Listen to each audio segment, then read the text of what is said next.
아멘. 할렐루야. 아멘. 나의 현실을 어떻게 바라봐야 하는가라는 제목으로 하나님 말씀을 증거하겠습니다.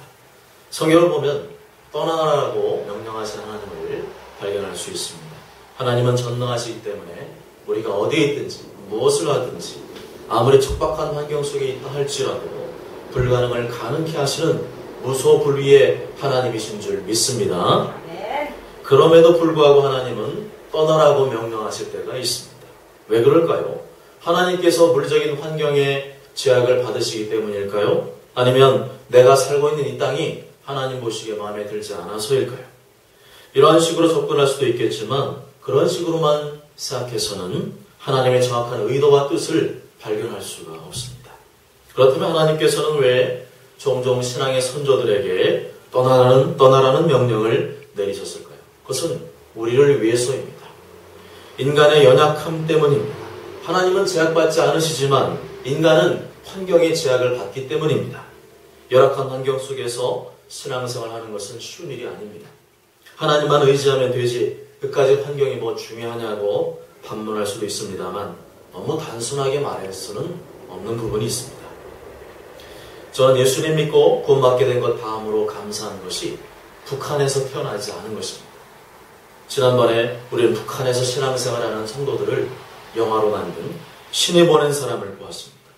항상 긴장감 속에서 누가 이게 들킬까봐 극도로 그런 불안함 속에서 숨죽여 신앙생활하는 북한 동포들의 모습을 보면서 너무 안타까웠습니다. 그리고 저도 모르는 사이에 고통당하는 모습을 보며 눈물이 흐르기도 하였습니다. 저는 그 영화를 본 후에 북한을 위해서 더 기도해야 되겠다. 정말 빨리 남북평화 통일이 이루어져야 저들도 신앙생활을 마음껏 할 수 있겠구나 하는 생각과 함께 다시 한번 북한에서 태어나지 않은 것을 감사드렸습니다. 그렇습니다. 물리적 환경적인 영향과 제약은 그리 쉽게 말하거나 무시할 수 있는 것이 아닙니다. 우리는 영의 상태에 있지 않고 육을 가지고 있습니다. 물리적 환경의 영향을 무시할 수도 없고 벗어날 수도 없는 상태에 있습니다. 좋지 않은 환경에 오랫동안 노출되면 그로 인해서 많은 스트레스와 육체의 손상과 질병을 입을 수도 있습니다. 우리는 육을 가진 연약한 인간이기 때문입니다. 그러므로 좋은 환경 속에서 신앙생활하는 것은 하나님의 축복인 줄 믿으시길 바랍니다. 우리는 이미 하나님의 축복을 많이 받고 있습니다. 이 땅에 살고 있다는 것, 이 시간 마음껏 예배할 수 있다는 것 자체가 하나님께 얼마나 감사한 일이겠습니까? 한국교회는 1970년대부터 폭발적인 교회 개척과 부흥의 시대를 맞이한 바 있습니다. 천막을 치고 교회를 개척해도 사람들이 몰려왔습니다. 바로 그 교회들이 지금 40년, 50년의 역사를 넘기고 있습니다. 그런데 그때나 지금이나 하나님은 동일하시다. 성령님은 동일하시다. 그러므로 지금도 교회의 성장은 무조건 된다라고 말하는 분들이 있는데 너무 단순하게 말한다고 생각합니다. 그 말대로라면 한국교회는 지금 마이너스 성장되면 안 됩니다. 침체되면 안 됩니다. 교회가 문 닫으면 안 됩니다. 그렇지만 그렇지 않지 않습니다. 시대가 새롭게 바뀌었음을 인정해야 합니다. 예전의 방식으로 되던 것들이 지금은 상당수 통하지 않는다는 사실을 인정해야 합니다. 미래학자이자 목회자인 한국의 최훈식 박사는 이렇게 말합니다. 미래 성장의 근거를 과거 데이터와 추세에만 의존하기에는 역부족인 시기에 접어들었다. 즉 그때의 환경과 지금의 환경은 너무 다를 뿐만 아니라 급속도로 변화하고 있다는 겁니다. 그렇다고 해서 한국교회는 더 이상 희망이 없다를 말하고자 하는 것은 아닙니다. 하나님이 함께 하시는 한 한국교회는 분명히 희망이 있습니다. 지금도 성령님은 역사하십니다. 그렇지만 근거 없는 낙관론, 막연한 무조건적인 낙관론은 버려야 합니다. 스톡데일 패러독스라고 하는 좀 어려운 말이 있습니다.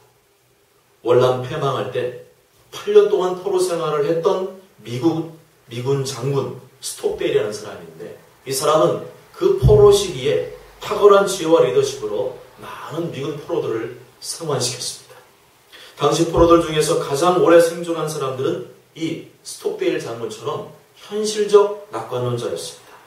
그에 반해 근거 없는 낙관론자들은 자신들이 성탄절이나 부활절과 같이 특별한 때가 되면 전격 사면될 것이라고 하는 막연하고 감상적인 희망에만 사로잡혀 있었습니다. 그런데 전쟁이 길어지고 미군이 계속 수세에 몰렸습니다. 그러자 그들의 희망은 현실이 되지 않았습니다. 이렇게 기대가 무너지는 일이 몇 번 반복되니까 낙관적 태도는 절망으로 변했습니다. 결국에는 스스로 견디지 못하고 죽어갔습니다. 이들은 그저 그냥 다 잘 될 거야. 잘 될 거야. 이런 식으로 되뇌이면서 막연한 희망과 믿음만을 가졌던 사람들입니다. 그 어떤 현실적인 대안이나 가능성을 전혀 고려하지 않았습니다.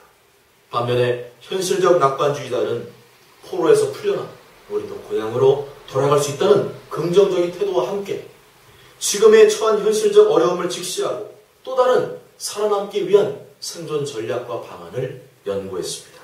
그 결과 이들은 끝까지 살아남아 미국으로 무사히 돌아올 수가 있었습니다.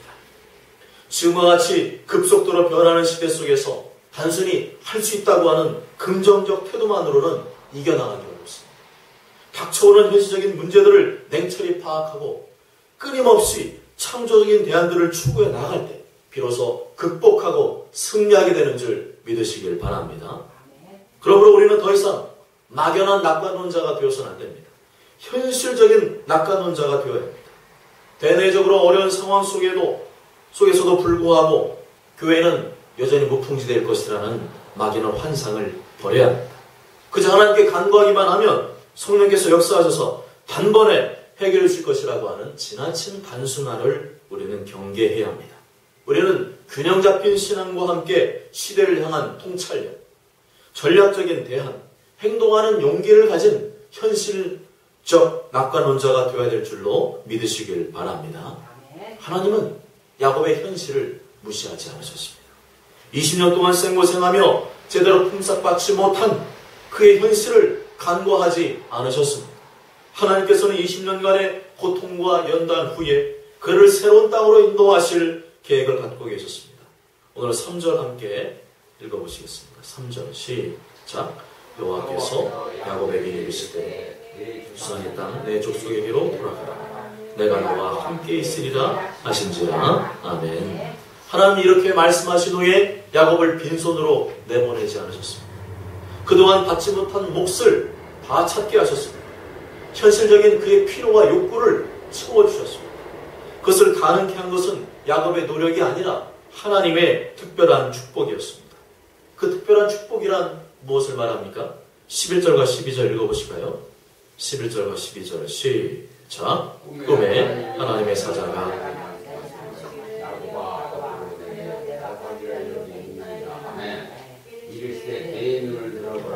양떼를 탄 순양은 다 얼룩무늬 있는 것, 점 있는 것과 아름진 것이니라. 라반이 내게 행한 모든 것을 내가 보았느냐. 아멘. 지난번에 말씀드린 것처럼 순종과 잡종을 섞으면 잡종이 나오는 것이 아니라 순종이 대부분 나온다는 것을 말씀드렸습니다. 순종인 흰색 양과 얼룩 있고 점 있는 양을 교배시키면 얼룩 있는 것이 나오는 것이 아니라 흰 양이 나온다는 사실을 말씀을 드렸습니다. 그런데 야곱은 이것을 알면서도 비상식적인 제안을 라반에게 하였습니다. 얼룩무늬나 점 있는 양만을 내 것으로 취하겠다 라고 제안을 했습니다. 이거는 자기 몫을 안 챙기겠다는 말과 똑같은 것이었습니다. 야곱은 어디서 이 자신감을 얻었겠습니까? 그것은 하나님께서 주신 음성을 들었기 때문입니다. 하나님께서 내 눈을 들어보라. 양떼를 탄 순양은 다 얼룩무늬 있는 것, 점 있는 것, 아롱진 것이니라. 라반이 내게 행한 모든 것을 내가 보았느니라. 하나님께서 갑자기 하늘에서 금덩어리를 뚝 떨어뜨려서 해결해 주신 것이 아니라 현실적인 방법을 취하되 그 방법을 축복하셔서 야곱에게 유리한 쪽으로 인도하시겠다는 것이었습니다. 그렇지만 야곱은 고민했을 겁니다. 그런 일이 생길 수가 없기 때문이죠. 순종과 잡종을 교배하면 잡종밖에 안 나오는, 순종밖에 안 나오는데 어떻게 그런 제안을 하라고 할까? 하나님의 말씀이, 하나님의 음성이 이해되지 않았습니다. 무모해 보였고 무의미해 보였습니다. 그런데 야곱은 하나님을 신뢰했습니다. 무모해 보일지라도 하나님의 음성에 순종했습니다. 그리고 그렇게 한 결과 하나님의 특별한 축복을 경험하게 되었습니다. 야곱은 이러한 과정들을 통해 내 노력과 내 지혜로 되는 것이 아니라 하나님의 은혜와 축복으로만 가능한 것임을 고백하게 되었습니다. 8절부터 10절까지 한번 읽어보실까요? 8절부터 10절까지 시작. 그가 이르기를 저 믿는 것이 내 삭시 되리라 하면 온 양떼가 낳은 것이 저 믿는 것이요 또 얼룩무늬 있는 것이 내 삭시 되리라 하면 온 양떼가 낳은 것이 얼룩무늬 있는 것이니 하나님이 이같이 그들의 아버지의 가축을 빼앗아 내게 주셨느니라. 그 양떼가 새끼 뵐 때에 내가 꿈의 꿈들을 들어보니 양떼를 탄 순간은 다 얼룩무늬 있는 것과 점 있는 것과 아롱진 것이었더라. 아멘. 하나님께서 야곱에게 유리한 쪽으로 방향을 틀어주셨습니다. 일방적으로 틀어주셨습니다. 남들과 똑같은 절차와 현실적인 방법을 거쳤는데도 하나님께서 복을 주시니 전부 야곱의 것이 되었습니다. 라반의 것을 빼앗아 야곱의 것이 되게 하셨습니다. 하나님께서 철저히 간섭하시는 것입니다. 그동안 간교한 라반이 억울하게 야곱을 속이고 빼앗음으로 하나님께서 그것을 다 지켜보셨습니다. 하나님께서 꿈에 나타나 이것을 극복할 수 있는 방법을 알려주셨고 그대로 행한 결과 라반의 속임수보다 더 한 단계 위에서 놀게 해주신 것입니다. 할렐루야. 라반은 세게 뒤통수를 맞았습니다. 지난 20년 동안 야곱을 등신 취급했는데 이제는 자기가 등신이 되어버렸습니다. 그동안 쌓아올린 사기꾼의 명예가 완전히 실추되었습니다. 화가 나고 열이 받았습니다. 4절과 5절 한번 읽어보실까요? 4절과 5절 시작. 야곱이 사람을 보내어 라헬과 레아를 자기 양떼가 있는 들로 불러다가 그들에게 이르되 내가 그들의 아버지 안색을 본즉 내게 대하여 전과 같지 아니하도다. 그러할지라도 내 아버지 하나님은 나와 함께 계셨느니라. 아멘. 야곱의 힘과 지혜로는 라반을 이겨낼 수 없었습니다. 라반의 속임수는 대단한 거였습니다. 감히 야곱의 지혜나 야곱의 능력으로 이겨낼 수 없는 고단수의 그런 사기꾼이었습니다. 그렇지만 야곱이 하나님의 도우심과 은혜를 통해 완전히 역전되게 되었습니다. 하나님께서 그동안 라반 밑에서 이 못된 라반 밑에서 고생한 것을 기억하셨고 이제는 그 환경을 벗어나 새로운 환경 속에 살도록 인도해 주신 것입니다. 이렇게 하나님께서 열어주시고 인도하실 때에는 반드시 환경적인 복이 열리게 되어 있습니다. 내가 하려고 하면 열리지 않던 것들이 열리게 되어 있습니다. 특히 하나님을 마음껏 예배하고 섬길 수 있는 신앙적인 환경으로 인도해 주십니다. 그러기 위해서 약속의 땅, 네 고향 땅으로 가라고 하신 것이었습니다. 이런 특별한 은혜를 경험할 수 있던 또 다른 원인이 있습니다. 그것은 야곱이 하나님이 열어주실 때까지 잘 참고 기다렸기 때문입니다. 야곱은 20년간 억울하고 분통 터진 일이 매우 많았습니다. 그렇지만 하나님의 때를 잘 참고 기다렸습니다. 6절과 7절 읽어보시겠습니다. 6절과 7절 시작. 그들도 알거니와 내가 힘을 다하여 그들의 아버지를 섬겼거늘 그들의 아버지가 나를 주저 폭성을 10번이나 권유하느니라. 그러나 하나님이 그를 막으시다가 나를 해치지 못하게 하셨으며. 아멘. 또한 38절부터 40절을 보면 내가 이 20년을 외삼촌과 함께 할 거니와 외삼촌의 암양들이나 암염소들이 낙태하지 아니하였고 또 외삼촌의 양떼의 순양을 내가 먹지 아니하였으며 물려찢긴 것은 내가 외삼촌에게로 가져가지 아니하고 낮에 도둑을 맞았든지 밤에 도둑을 맞았든지 외삼촌의 것을 내 손에서 찾았으므로 내 스스로 이것을 보충하였으며 내가 이와 같이 낮에는 더위와 밤에는 추위를 무릅쓰고 눈붙일 겨를도 없이 지냈나이다 말씀합니다. 거짓말 잘하고 속임수에 능했던 야곱이 바뀌었습니다. 하나님의 때를 기다리기보다는 인간의 욕심과 인간의 방법으로 가득했던 야곱이 바뀌었습니다. 바뀌었기 때문에 부당하고 억울한 일을 만났는데도 묵묵히 참고 기다릴 수 있었습니다.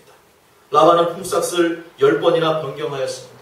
지금 시대 같으면 있을 수 없는 일, 좋은 조건으로 변경해 준 것이 아니라 더 나쁜 조건으로 변경했습니다. 직원들을 위한 것이 아니라 자기 자신을 배를 불리기 위해 바꾼 것이었습니다. 충분히 대들고 따지고 문을 박차고 나올 수 있었지만 무슨 일인지 야곱은 끝까지 참고 인내하였습니다. 아마도 야곱에게 가족이 있었기 때문에, 사랑하는 아내와 자녀들이 있었기 때문일 것이라고 생각이 됩니다. 그러나 정확히 뭐라고는 성경에 나와 있지 않습니다. 그렇지만 야곱이 쉽게 떠날 수 없는 이러한 여러 종류의 무거운 책임감이 그에게 작용을 했던 것 같습니다. 비록 현실적인 상황이나 환경은 열악했지만 그 속에서 그의 속사람은 변화되었습니다. 그럴 수밖에 없는, 떠날 수 없는 환경적인 제약과 장애물 자체는 불만거리였지만 도리어 그것이 그로 하여금 변화되게 만들었습니다. 물론 환경적 장애물과 라반이라고 하는 악한 인물이 있었기 때문에 외적인 열매나 결과는 그리 좋지 않았습니다. 20년 동안 제대로 품삯을 받아본 일이 없었습니다. 부당하고 억울한 일을 10번이나 만나야 됐습니다. 그런데도 불구하고 참고 인내한 결과 야곱은 자신도 모르는 사이에 하나님의 사람으로 변화되어 갔습니다. 그대들도 알거니와 내가 힘을 다하여 그대들의 아버지를 섬겼고, 이익과 계산에 능통했던 야곱이 라반 곁을 떠날 수 없는 그 어떤 이유로 말미암아 오랜 기간 참고 견딜 수밖에 없었고, 그 시간들 속에서 변화되었습니다. 성실한 사람으로 바뀌었습니다. 이런 모습은 요셉에게서도 찾아볼 수 있습니다. 요셉은 형들에게 버림당했습니다. 애굽의 노예로 팔려갔습니다. 자기 힘으로 주어진 환경을 박차고 벗어날 수 없는 그런 상황 가운데 들어가게 되었습니다. 그 속에서 그는 원망하고 불평하기보다는 최선을 다하였습니다. 성실과 지혜로 승부하였습니다. 친위대장 보디발의 노예였지만 그 보디발이 일체라는 모습을 보니까 똑소리가 났습니다. 그래서 자신의 모든 소유를 주관하는 가정 총무로 세워줬습니다.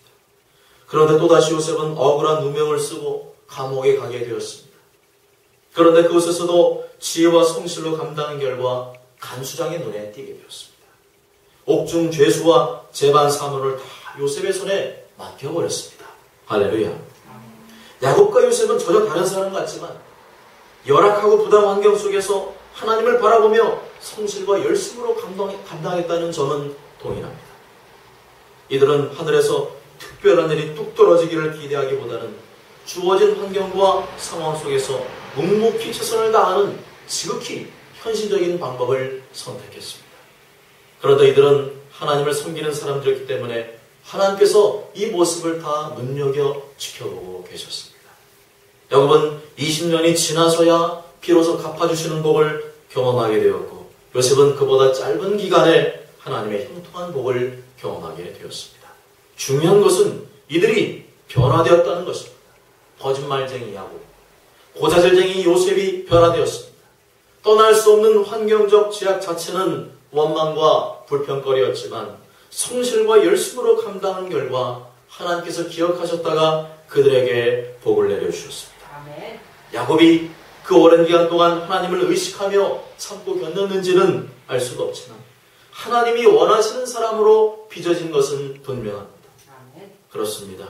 우리는 환경과 사람의 영향을 받을 수밖에 없고 그로 인해 어려움을 당할 수밖에 없는 연약한 존재들입니다.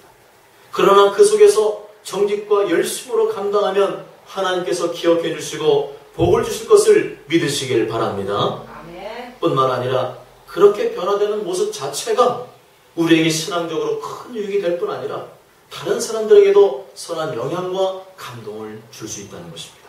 아멘. 이것이 관계 전도가 아니겠습니까? 아멘. 내가 변화되면 내가 변화된 만큼 사람들을 전도할 수 있는 것입니다. 아멘. 외적인 변화, 환경적인 변화만을 기대하면 하나님의 뜻을 놓칠 수 있습니다. 그러나 어느 곳에서든지 우리 내면의 변화와 성숙에 초점을 맞추고 살아가면 언젠가 하나님이 원하시는 분량에 이르게 될 것이고 마침내 하나님께서 그에게 복을 주실 줄 믿으시길 바랍니다. 아멘. 그러므로 우리가 늘 우리 현실 속에서 점검해야 할 것은 내가 왜 여기 있는가? 내가 왜 이 자리에 있는가 하는 것입니다. 하나님께서 나를 이 자리로 부르셨음을 믿는다면 반대로 나는 주님이 떠나라고 할 때까지 이 자리를 지켜야 할 부르심도 있는 것입니다. 13절 말씀 함께 읽어보실까요? 13절 시작. 나는 베델의 하나님이라 내가 거기서 기둥에 기름 붓고 거기서 내게 서원하였으니 지금 일어나 이곳을 떠나서 내 출생지로 돌아가나 하셨느니라. 아멘. 하나님께서 떠나라고 하시면 떠나는 겁니다. 만약 그런 말씀하시지 않았으면 그냥 가만히 있는 것이 하나님의 뜻입니다. 우리는 당장 눈에 보이는 상황과 환경이 확확 바뀌기를 바라지만 하나님은 우리의 내면과 성품이 변하기를 원하십니다. 야곱은 변화되기까지 더 오랜 시간이 걸렸습니다. 더 불순물이 많았기 때문이죠. 요셉은 그보다 짧았습니다. 분량의 문제였습니다. 속사람이 하나님께서 원하시는 분량까지 변화되면 하나님은 새로운 환경으로 인도하십니다. 내가 덜 성숙하다면 더 오랜 시간이 필요할 것이고 내가 더 성숙하다면 그보다 짧은 시간이 필요할 것입니다. 그러므로 중요한 것은 하나님 앞에 선 나의 현재의 모습입니다. 내가 어떻게 하나님의 사람으로 변화되느냐가 중요합니다. 이런 내 삶의 본질과 변화를 놓치지 않길 원하신다면 한 가지 해야 될 것이 있습니다. 그것은 날마다 십자가를 바라보는 겁니다. 예수님께서는 십자가에 죽으실 때까지 기다리셨습니다. 자신의 유익을 위해서 환경을 당장 변화시킬 수 있는 권세와 능력이 있었지만 그러한 방법 대신 현실적인 방법을 인정하시고 죽기까지 인내하며 기다리셨습니다. 그렇게 십자가에서 죽기까지 인내하시며 순종하신 결과 마침내 온 인류에게 구원의 길이 열리게 된 줄 믿습니다. 고린도후서 5장 15절에 그러니까 모든 사람을 대신하여 죽으심은 살아있는 자들로 하여금 다시는 그들 자신을 위하여 살지 않고 오직 그들을 대신하여 죽었다가 다시 살아나신 이를 위하여 살게 하려 합니다. 사랑하는 여러분, 우리는 지금 인류 역사상 가장 빠르게 변화되는 시대를 살아가고 있습니다. 최첨단 과학기술이 하루가 다르게 변화하고 있습니다. 그에 적응하지 못하는 사람은 하루아침에 도태당하고 있습니다. 하나님의 통찰력과 지혜가 그 어느 때보다 필요한 때를 살고 있습니다.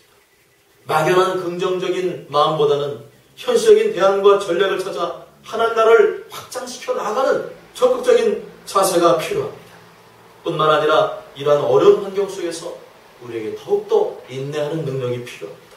부당하고 억울한 현실 속에서 참고 인내함으로 야곱처럼 아름다운 열매를 맺어갈 수 있습니다.